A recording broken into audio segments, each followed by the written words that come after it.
question. Can we start by introducing yourselves and telling us a little about your new film without spoilers? Yes. My name is Aled Owen, and I wrote and directed the film Scopophobia, which is about 4 girls who return home to their hometown, which is now a ghost town, and decide to re-enter an abandoned steel mill to retrieve money that they stole from it when they were in their teens. Yeah. My name is Erwan Sion, and I'm an actor, and I play the role of Miller in the film Scopophobia. My character works at this factory. Yeah. Okay, so Scopophobia is a horror film. My first question is, how scary is it? Why did you both want to make a horror film? I don't think it's too scary, to be honest. I think it's one of those films that sets potential threats up so that you're feeling like it's more scary than it is because you're anticipating what might happen. There are some twists in it that reveal that what you think is not the truth, and then it becomes scary for a different reason. So I don't think it's too scary. But that's why I wanted to make it, was sort of explore what people could do when pushed in the right or wrong way. On one of the days I was filming, I don't want to give too much away, but I definitely saw something that was very frightening on set because of the amazing prosthetics and makeup team that worked on the film, and also the set itself was quite frightening and quite brutal, and it looked like the factory, so it was definitely quite eerie on location, which just added to the fun of making the whole film. Yeah. Okay, you've done something lots of people dream about doing, making a film. How did you make it happen? With great difficulty, and I think anybody at any level with any amount of money will tell you the same thing about how they made their films. I think it's never enough time and it's never enough money. So really the short answer is that we made it just by going out and making it and shooting as much as we could, using what we'd shot to show people that we were serious and that we were talented and that we could do what we wanted to do. And then through showing them that, then we were able to raise more money, shoot a little bit more, raise more money, shoot a little bit more, until eventually we had a full film. So just going out there and doing it is the best advice I can give. I was a very small part of the machine that was creating Scopophobia, but I only had to be there for a few hours to see how hard Aled worked to make this whole a possibility. So I'm very proud of him. Oh, thank you.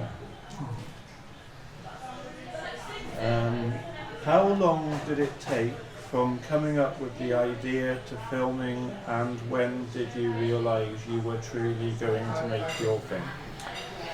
Well, I graduated from film school in 2019, and I started working in a small job in Welsh language TV, and then COVID happened, so I think a lot of people whose contracts were just beginning were cut short, understandably. So feeling like, am I ever going to make a film? Am I ever going to get to the point that I want to be at?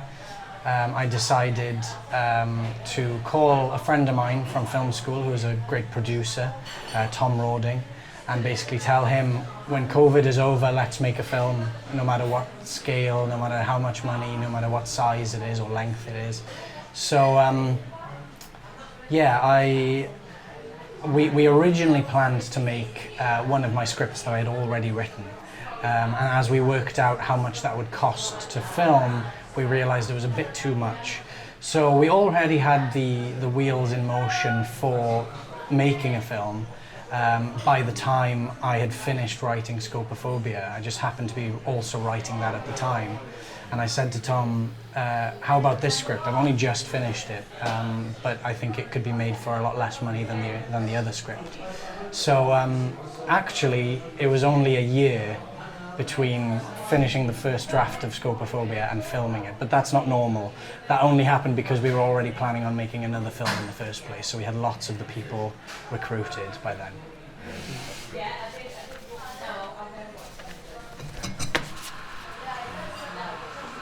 When you have a good film idea and a tight budget, how do you find a good crew, actors and location? It's a good question. I was very lucky. Lots of people will tell you that you don't need to go to film school, that you just need to get a job in the film industry. I went to film school anyway because I thought, why not do both? And I'm glad I did, because when COVID hit and jobs were tight, the film industry weren't looking to hire that many people. So I was lucky that I had all of the people that I met in film school to fall back on when I wanted to make my own project. I could call on these guys. I could only pay them minimum wage. I wasn't getting paid at all.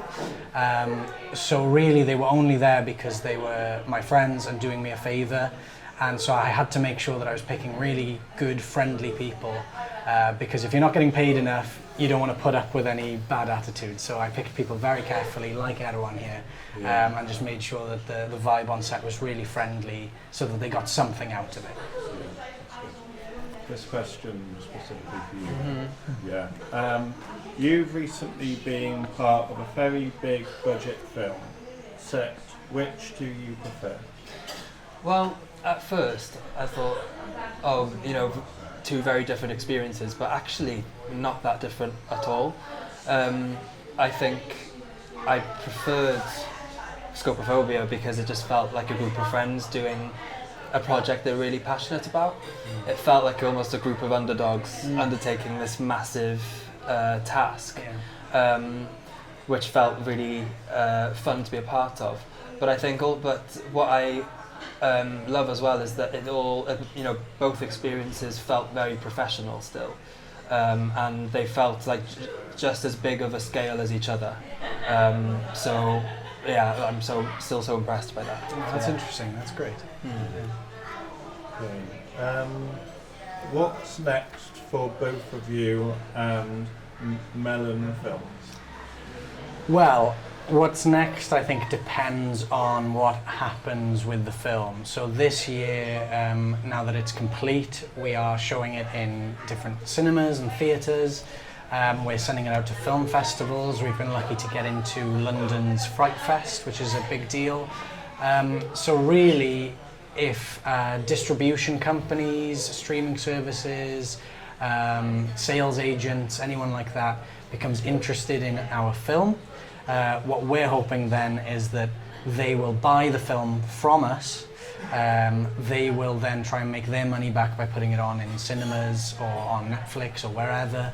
And then with that bag of money, then we can start looking at what to do next with the company. If it's a big pot of money, maybe we do the same thing again, start a new film, obviously with more money this time. If it's not that much money, maybe we look at other ways of doing it, but it really depends on how successful Scopophobia is at film festivals and who takes an interest in it.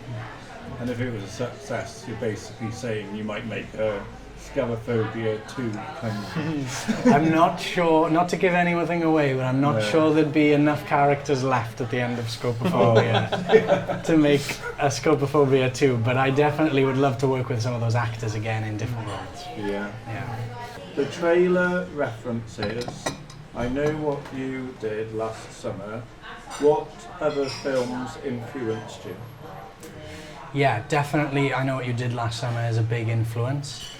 I think all of the classic Wes Craven films and Scream, especially that sort of 90s, 2000s thing, because that was really my generation of discovering horror.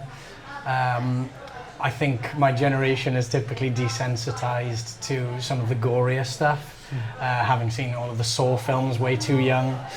But also I'm really inspired by Hitchcock. and using the camera to create some suspense, not just the dialogue, and really exploring what people are capable of doing when they're pushed, not just supernatural elements or you know, crazy slashers, but normal people. Yeah. So, what films and TV did you watch growing up? How much time do we have? Yeah. Gosh. Loads is the answer. Yeah, I try and watch everything. There's although horror is very much the genre this film has fallen into. I wouldn't consider myself a horror fan more than other genres. I definitely am a horror fan. I love comedies, I love dramas, I love basically everything, cartoons. And I think that helps me make sure that I'm not falling into any horror pitfalls, really, that I'm not just doing what the horror genre has taught me. I'm also bringing in, there's some jokes in there, there's drama, there's sort of relationship drama going on, you know, there's lots of secondary storylines within the main story. So yeah, all sorts. I loved everything from The Simpsons and Doctor Who all the way down to Final Destination and Scream, so yeah. Well, yeah, how much time do we have? Well, growing up, I was a huge fan of the classics, Harry Potter, Lord of the Rings, Star Wars, Jurassic Park, like all of those things. But recent years and films that have definitely inspired me, especially with my love for horror, is this, I guess it's quite trendy, I guess, in the last few years, but folk horror has been really, has really influenced my love for horror, like things like Hereditary and Midsummer, classics like The Wicker Man, have really inspired me to, well, I want to be in those things and I would love to be part of making those things as well. So yeah, it's great. Yeah. What was the best advice you had, and what advice would you give to new filmmakers? Well, I still consider myself a new filmmaker, to be honest, and I'm sure a lot of people who have even made 3, 4, 5 films probably still like to think of themselves as new filmmakers. I don't think I have all the answers at all, but I've learned so much just getting on set and doing it. And so the best advice I can give anyone is even if you haven't got a camera or even a script, just go out there, find like-minded people, make friends with people who want to make films, which is why I really enjoyed going to film school and art school. And basically just go out and do it on a Saturday afternoon in your mum's garden, do it, you know, wherever you can, find something to film and film it. I don't care if it's a documentary, an interview, factual, you know, slice of life, or a gory horror with practical effects and fake blood. Like, it's honestly the best thing you can do is just go out and film, go out and act, even go out and write. Anything you can do to put yourself in that world will give you a leg up. The next time you do it, you'll be a better filmmaker, a better actor, a better writer. And yeah, just don't wait for someone to give you the opportunity to make the big thing you have in your head. Make little versions of that thing, and then eventually people will see that you can make the big thing because you did that. Yeah. As an actor, again, like you said, I feel I am very new still as well. I only just graduated from drama school only a few years ago, so I feel very much, new. But I think what I would say is use your friends. If you've got talented friends, use them, work with them, make the things that you want to make. If you see if you're not seeing what you want to see in the cinema or on telly or in theatre, try and make it yourself with the friends that you have.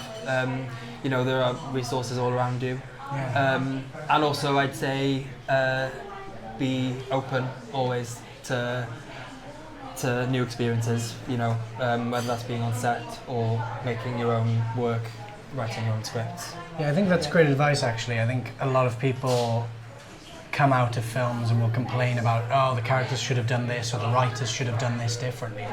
I think that is as good a place as any to start your own idea. If you think, this film had so much potential, but then it didn't do the thing I wanted it to do, or I think I had a better idea, write that thing, even if you change the names, change the world, change the circumstances of the film. But yeah, basically, if you think you've got a better idea than what you've seen in the cinema or seen on TV, that's brilliant. Write it. No one will complain. It'll become original enough as you keep working on it. Yeah, that's a great place where film ideas have come. It's just watching other films. Yeah. Okay, thank you both. Thank you so much for having us.